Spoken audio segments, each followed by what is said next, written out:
Hi everybody, hello, welcome to our cook along today where we're making the famous Italian piadinas. I'm Alice. And I'm Claire, nice to meet you all, and we hope you have fun over the next 30 to 40 minutes. So today, as I mentioned, we're making the really delicious Italian piadinas. These are located in the northern region of Italy, which is where they would be found and made originally. And if you didn't know, Smeg is an Italian brand, and like the piadina, we are also located in the northern region of Italy. We're actually based in Emiliano Gustala, which is what the EG of Smeg stands for. So we've taken the recipe from the region that we're from and we're bringing it to us in the UK here, where we're going to be making this with you today in this cook along, or you can just watch and enjoy. Okay, so if you've not ever joined a YouTube live before, just to give you a bit of a lowdown on how it works, we'll be cooking along. This will be saved on our YouTube channel for your reference at a later stage, and you'll see that there is also a chat box that you can add any questions as we go along, and that way we can get those answers as we go, or perhaps even answer you face to face if we get that communication to you. So perfect. Now, what is the Italian piadina? So it is this Italian flatbread. As Anna said, it is from the northern part of Italy. It's a little bit like a Mexican tortilla, except it's not made with cornmeal, it's made with flour, and a special type of flour at that, which we'll explain. And what we're going to do is we're going to show you how to make the dough. We're going to give you a couple of methods to do it, a few tweaks on the ingredients as we go for different flavour preferences, and then we're going to show you a couple of methods on how to cook it. So if you've got a frying pan, which I think most people will in their home, perfect, but also if you have the Smeg pizza stone, then we're also going to show you how you can make the Italian piadina on the stone as well. Now, this is a fab recipe. Traditional fillings, yes, we're going to show you those, but it's a great one if you've got lots of leftovers in the fridge, because you can just put in it whatever you like, sweet or savoury. But let's get going, shall we? Yeah, okay, great. So as we say, if you're cooking along, do this with us, and if not, you can just watch. So we're going to be doing two different types today. We've got olive oil and we've actually got lard as well. So I'm going to be making the olive oil variety and Claire's going to be making the lard. So let's weigh it out. So you will have been sent the ingredients, thank you Claire, and we've got those in the chat too, but just to talk you through, we're going with 500 grams of 00 pasta flour or plain flour if you haven't got the 00 pasta flour. So the 00 flour is actually plain flour, it's just more finely milled, so you get a smoother, more crisp result. So I'm just going to pop that straight into my bowl here, and 500 grams is what we're looking for, so it's quite a lot of flour, so you do get a good amount out of this recipe. Now, Alice is weighing your 500 grams. It's one of those recipes that actually if you go a little bit over, a little bit under, it doesn't matter. And likewise, if you can't get hold of this 00 flour, as Alice said, the plain flour is fine. But if you can stock up on that ingredient when you see it, it's perfect for any of the other cook-alongs you might see on our YouTube channel, because you'll see the Italians use it for making pasta, and you'll also find it in our pizza recipe as well. Yeah, it's a really nice kind of store cupboard hack that we use. Right, so next is baking powder. Now, this isn't necessarily a traditional ingredient because, as you may well know, baking powder hasn't been around for hundreds and hundreds of years, but it does help to crisp up this flatbread and make it really nice and tasty. So we're only going to be adding 1.5 teaspoons in here. So I'm just going to add these in. So just to give you a bit of history, when the Italian piadina was first eaten, it was a long, long time ago where, you know, this raising agent didn't exist. So yeah, it was made pretty much as a frugal food. It was something that people would make in between making their leavened breads. It would keep them going, and as we said right at the very beginning, a great way of using up all sorts of different ingredients. Oh, I'm not going to steal those because you've got the vital ingredient and the controversial ingredient, I think. Yeah, so with this recipe, you might have noticed if you've had a read through of the ingredients, there is quite a lot of salt. Now, in the recipe, it's 15 grams, which when divided between the amount of flour we've got isn't that much, and it won't taste too salty when you eat it. It actually tastes fantastic. But if you are watching your salt intake, you can halve this and it won't affect the quality of the recipe, but it just will make it a little bit less salty. So I'm going in there. This is a top tip, isn't it? This is a top tip. So as you can see, I've got a smaller container on my scales, and the reason for that is if I free pour straight into my bowl of flour and I slip and you get it wrong, I can't get that out. You can't go back. You can't go back. We've got some very salty piadinas coming up. So I'm going to add that in there. And then finally, I'm going to add in the oil. As I mentioned, we've both got a different type of fat that we're using. Thank you, Claire. So I'm going to be using olive oil and Claire's going to be using lard. It's 80 grams of olive oil or it's 125 grams of lard. And I'd recommend, if you are using the lard, having it out of the fridge so it reaches room temperature so it's nice and easy to work with. Okay, so you're going to lug your 80 in here. I've got my 125 grams of lard and I've actually cubed it as well, because what we're going to do is we're going to use the stand mixer to get the dough going, and whilst Alice is going to do all the hard work and do it by hand.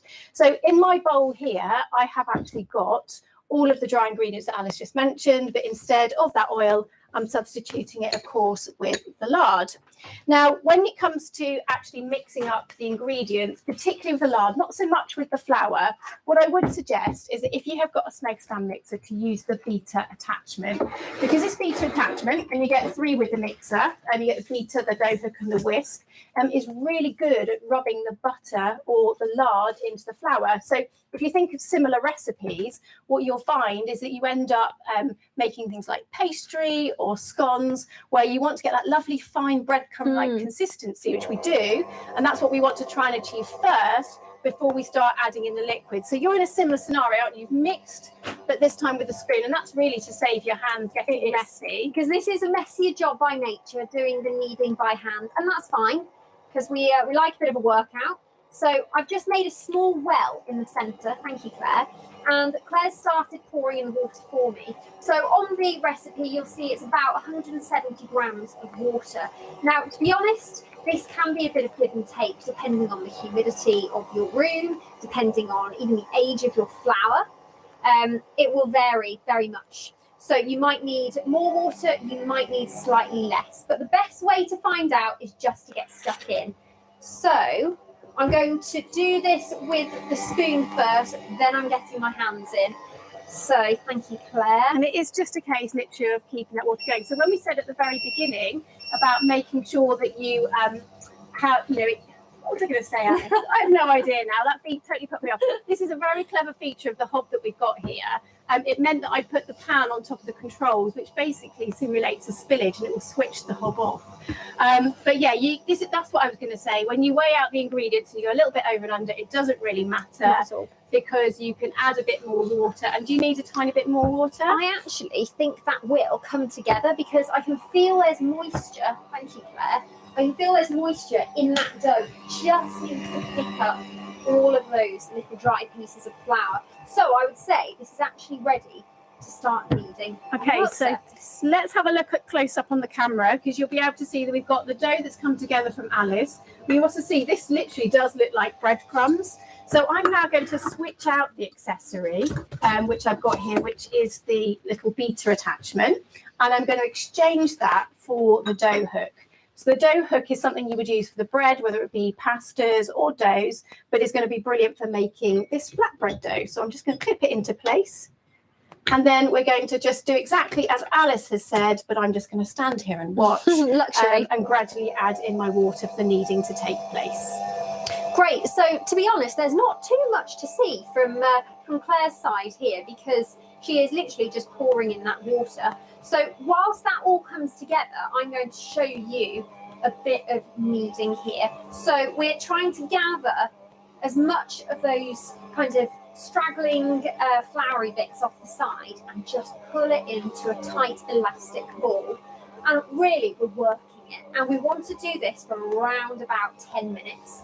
And the purpose of this is to develop that gluten. So if we don't do the kneading side of things, we won't have very stretchy dough, which will make it really difficult to roll out. And you won't get any of that lovely texture of the Piadine that we're looking for. So there are different techniques you can use. You can go with a classic punch like this, which is good for taking a bit of anger out on your dough.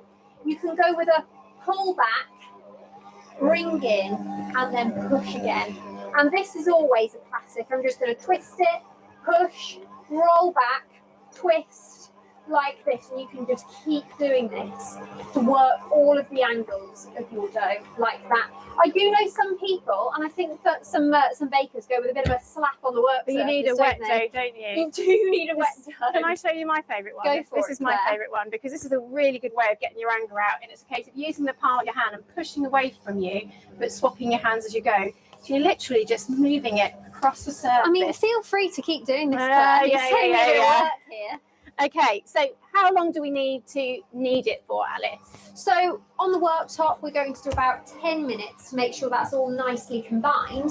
But as you can see with Claire's over here, it has absolutely pulled together. So we've got a really nice non-floury consistency anymore. It's turning into a dough. Claire's actually going to add a little bit more flour in there just to take out some of that moisture, so it can pull together in a ball a little bit like this. And what we're looking for at the end of it is a soft, springy, elastic dough. So if anybody is cooking along at home, feel free to mention in the chat whether you're using an electric mixer like Claire, or whether you're doing it the old-fashioned way like me. And actually, if you haven't got one of these larger stand mixers, because they are, they are a statement piece on the work surface, but we do also now do a hand mixer where you get the dough hook attachments, you get the whisk, and you also get the beaters. Yeah. But the beauty of these, of course, is it takes the work out for you and literally is half the time, half the effort, albeit you could save on your gym membership, Alice. Absolutely. Because it is hard work. But really what we're doing is we're stretching the gluten. Now, if any of you have made bread before, you'll know that after we've done all the kneading process, you generally, particularly with leavened bread, you need to allow them to prove, and that's where they'll grow and double in size. And whereas this one, we're not looking for them to rise, these doughs, but we're actually looking for them to have a bit of a chill out after that workout. And what it's going to do is it's going to allow the dough to relax, so that when we come to actually roll it out, it's going to stay in that round shape and give us the size that we want. It's not going to shrink when it hits the pan. And this is really one of the most important parts of it. I think definitely give yourself the time for adequate resting. Otherwise, you just can't get that beautiful thin consistency that we're looking for to get the ideal flatbreads. So top tip, those of you that are cooking along with us live on the video or live streaming now, it is important you rest it. We're going to bring out a dough that we have made earlier. We're going to show you how to make a piadine from that point of resting to rolling and to cooking it. And then by the time we've done that, you should have had enough time for your doughs to rest, and you can join us with the last piadine to prepare. So I think what we need to explain is what everyone looks for in their dough once it's actually finished kneading.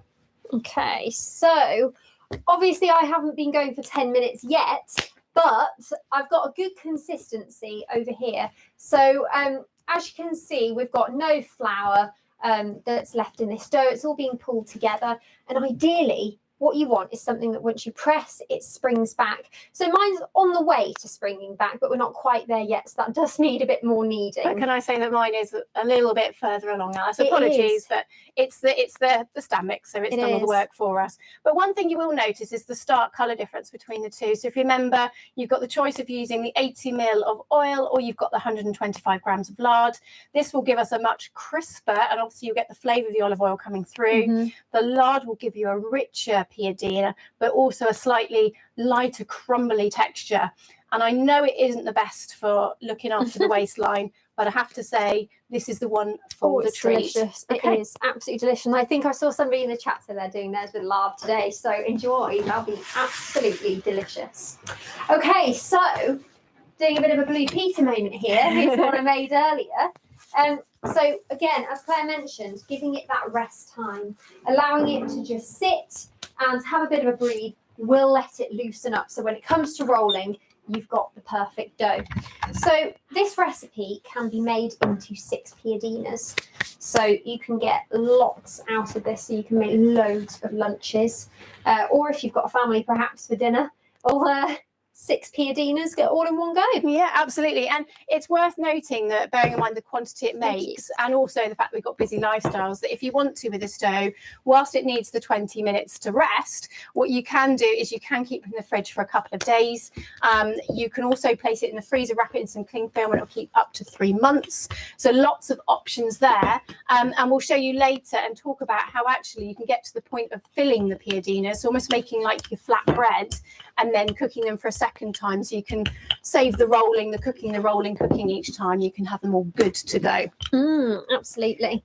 So there are some little tips that we've got when rolling out your Piadine. Now, you might have noticed I haven't actually put any flour down on the work surface. I am going to put a little bit down. Just to help yourself. But if you can do it without, it's actually quite beneficial, because it will mean that you've got a bit more resistance. So when it comes to rolling, you can really rely on the work surface to almost help you stretch it out, so it's not moving around too much. So I'm putting lots of pressure on here because I want to get this as thin as I can. Yeah, that's the big thing. I think it takes a lot of effort, a lot of work, but the end result, if you do take it nice and thin, will be well worth it. Now, while Alice is rolling it out, you may have noticed that I was pressing a few little touch controls on our induction hob here. And what I've done is I've actually preheated my pan, which is on about a setting 8. This hob goes up to 9 with a booster function, but I'm just seating up on setting 8 just to get a little bit of heat in the pan. Now, big tip, if you've got any pans like the Smeg cookware that have got this non-stick interior, don't preheat the pans for too long, because over time that will affect the non-stick properties, so the longevity really of the pan. But for something like a steak or a flatbread like this, a few minutes of preheat is well worth it. So setting 8, if you have one of our Smeg induction hobs. If you've got a gas burner, you're talking a medium to high, and then we will just turn it down a little bit on this 1 to 7 when we're good to go in the pan. Now, the other alternative we said at the very beginning of the cook along is that we have got our Smeg oven with the Smeg pizza stone inside. So please feel free to put in the chat if you've got the Smeg pizza stone. Also, perhaps if you've joined one of our pizza cook alongs, which, as I said at the beginning, is available on our YouTube channel to follow along in your own time. But I have inside my oven here, which is belting out a lot of heat. I'm keeping it cool here, but this oven goes up to 250, and some ovens go up to 280 degrees centigrade. And you may well be able to see the stone, the ceramic kind of orange colour just here. This has been preheating for a little bit, probably about 20 minutes to be honest, and that will develop a real intensity of heat. In fact, it absorbs more heat than the ambient oven of the temperature of the oven. So when you actually put your Piadine on there, it's absolutely perfect. It's nice and hot. Cooks very, very quickly. So I've given this a good roll. You might have been watching me roll this out there, but I can just about see the colour of my fingers underneath the dough. So that's how thin we're looking for, because we want this to blister when it goes into the pan. So I'm just going to pop that in, and I can hear that sizzle lightly. So as you might have noticed, we haven't put any oil in this pan here. So it's dry frying at the moment and on that nice high heat. So it's just going to cook away on one side first of all, and then as I said, we're going to look for some blisters, so lots of air bubbles, and they are going to not only look fantastic, but they create this really lovely texture that you can see here, and they char directly onto the air bubbles. So I can already see this starting to cook. You probably can't from the angle of the camera there, but I can see the sides are turning a little bit lighter in colour, and that is a sure sign that it's on its way. Now, I wouldn't recommend checking every 30 seconds or so. Allow it to do its thing, but I think you can see now these bubbles developing. In fact, here. let's point it that way onto the camera, and everybody can have a good see of what's going on in the pan. Yeah, look at looking good. Lovely stuff. So that's just going to cook away like that for a little bit. We obviously don't want these bubbles to burn on the base, but we want it to get a really nice char, as you can see that we've done here. So this is the colour that you're looking for, ideally. So I would say that's quite close. So I'm just going to have a little look underneath, see how we're getting on here. Okay, a little bit longer. I might give it an extra little bit of time just to get that lovely crisp colour. And whilst this has been cooking away, Claire's been very kindly preparing some fillings for me. Yeah. And there are a few to choose from, aren't there, Claire? There are. So we are going first off with the traditional filling, which is, of course, the mozzarella. I say traditional, but actually, historically, it wasn't mozzarella. It was a cheese called squacquerone. Now, squacquerone, you can still get it in Italy. It's readily available, but not in the UK. Reason being, it's very like mozzarella. It's a much softer, almost spreadable consistency, but its shelf life is really short. So in terms of getting it over here, it's really tricky. But it is also made from the cow's milk. So we've got our mozzarella or squacquerone. We've got our tomatoes, And of course, you can then extend on that with some rocket, and you can also add in some additional flavours like your hams. So you're going to do that. I'm going to start rolling out another dough as well. So I've just given this a flip because I don't know if you can see here, we've got some really good colour and got one massive air bubble just up there. So that air bubble, of course, will loosen down as the pressure goes straight on there. But with the cheese, you want to pop it down one side of your piadine. So we're not using the entire piadine because we are in fact going to be folding this over. So I'm adding the cheese down the middle here, and we're doing a good quantity of fillings. We're not being too stingy here today. Oh, definitely not. A bit of tomato as well, lovely flavours. And really, you can add whatever you like into here. We're using quite traditional Italian fillings, but as I say, if there's something you'd prefer, go for it.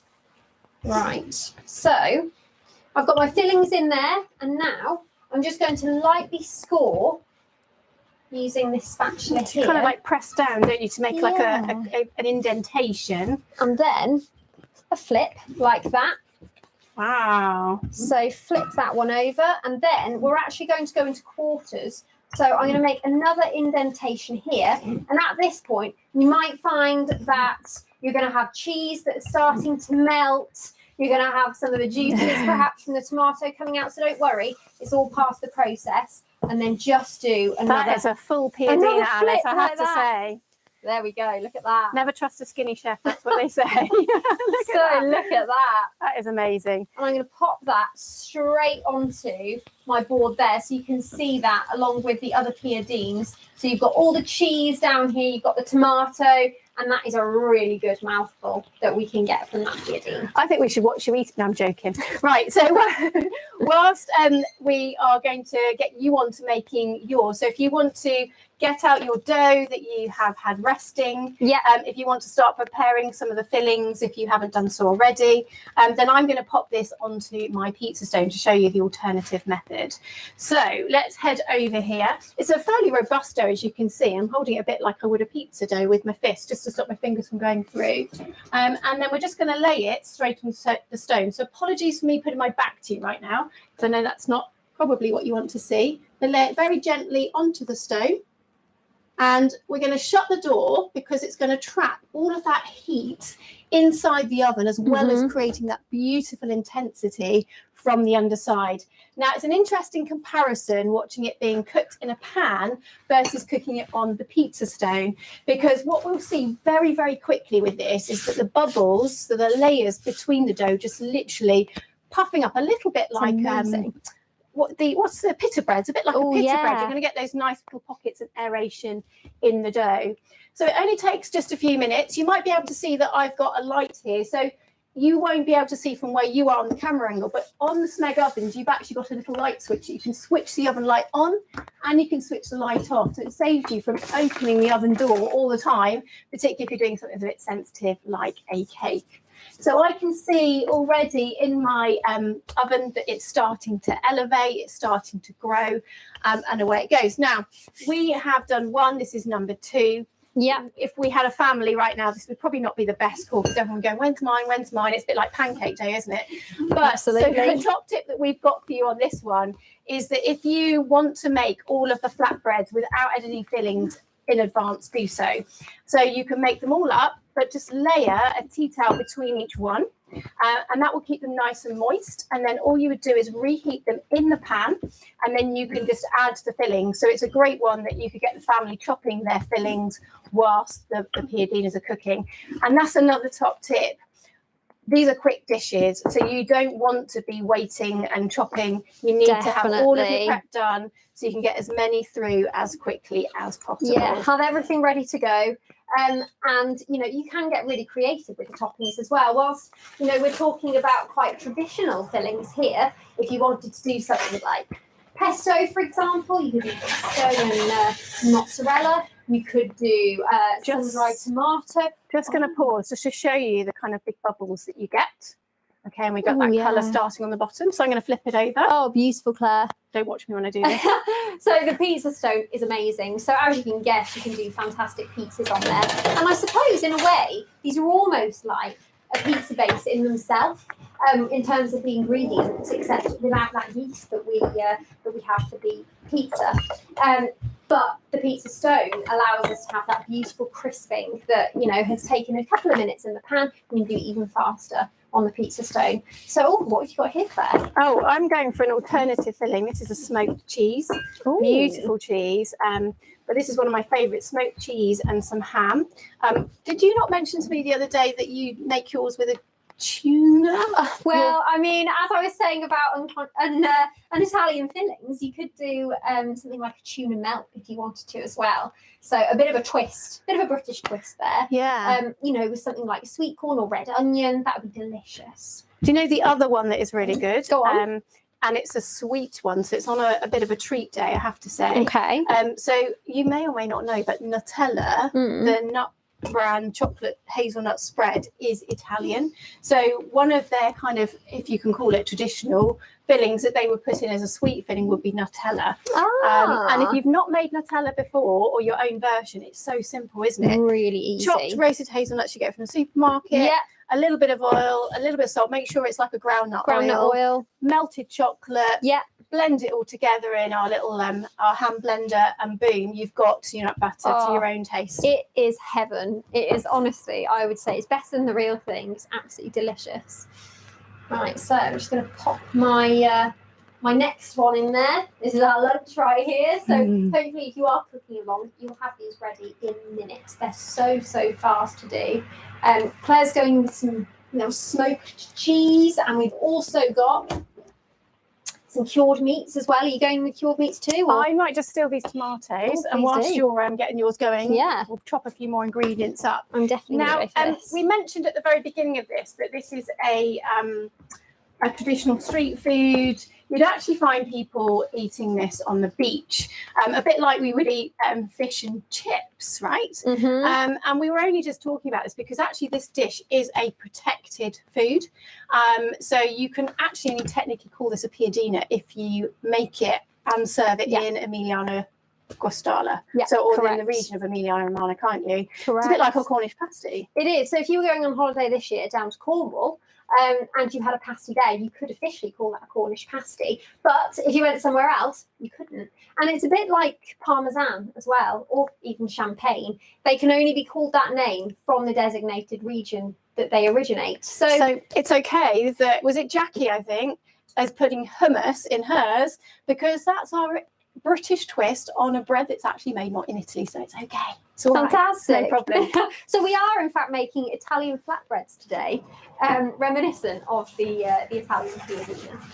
How's it looking there, Claire? Amazing. Oh, she's doing the fold. It looks fantastic. So if you have got a pizza stone at home, just be very careful, because the intensity of heat that comes from this is pretty good. That's why you can cook your pizzas in just a few minutes.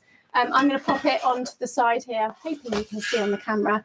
I'm going to do my folding outside of the oven. In fact, I might just add a little bit of sneaky rocket in here. So rocket, this lovely peppery salad leaf that's going to add that contrast and flavour with the smoked cheese and the tomato. And then I'm just going to fold it over, still very hot. And I might have wound Alice up about the size of her first piadina that she made. But I think everybody, you'll agree, this is absolutely you win a really good, chunky, but very tasty piadina to add to our collection. Amazing. So I'm just popping in some Parma ham into mine here, and then we're pretty much ready to go. So they don't take long. They're a great one for, I think getting the whole family involved, as I say, it's a bit like making a pizza, isn't it? It's putting your own fillings, your own twist and taste on it. If you're going out for a picnic, or you just want something different in the lunchbox, this is a really nice one to try. Now, obviously, if you're having them on a regular basis, sorry to be the ball, but the olive oil, the less salt was probably the best one to go for. But either way, is going to give you a nice tasty alternative to the classic British sandwich that I think we are accustomed to and used to. Yeah, so that is a really nice short recipe for making what we would like to think of our perfect piadine. So I hope you've enjoyed this this demonstration, this cook along, depending on what you've taken from it today. And we really hope you make it at home yourself and see how fantastic they are too. So if you have enjoyed yourself, then don't forget to pop your comments in the chat. We'd love to hear what you think of it. If you want to join any future cook-alongs and you're not already subscribed to our YouTube channel, please do, because you'll then get alerts to any of the live streams that we do like this and in the moment that it takes place. But also we upload a whole host of different videos which will help you if you've got the Smeg appliances or if you're looking to buy them to really understand some of the technologies and get some great hints and tips. If you've got any questions, please feel free to email us at event@smeguk.com. And if you don't follow our Instagram channel, it's at smeg_UK. So there we have it, the Italian piadina, our favourite dish of today. And that's where we're going to be heading off now to have what is going to be a very delicious lunch. So thank you for joining us all. Thanks, everybody. Bye-bye. Bye.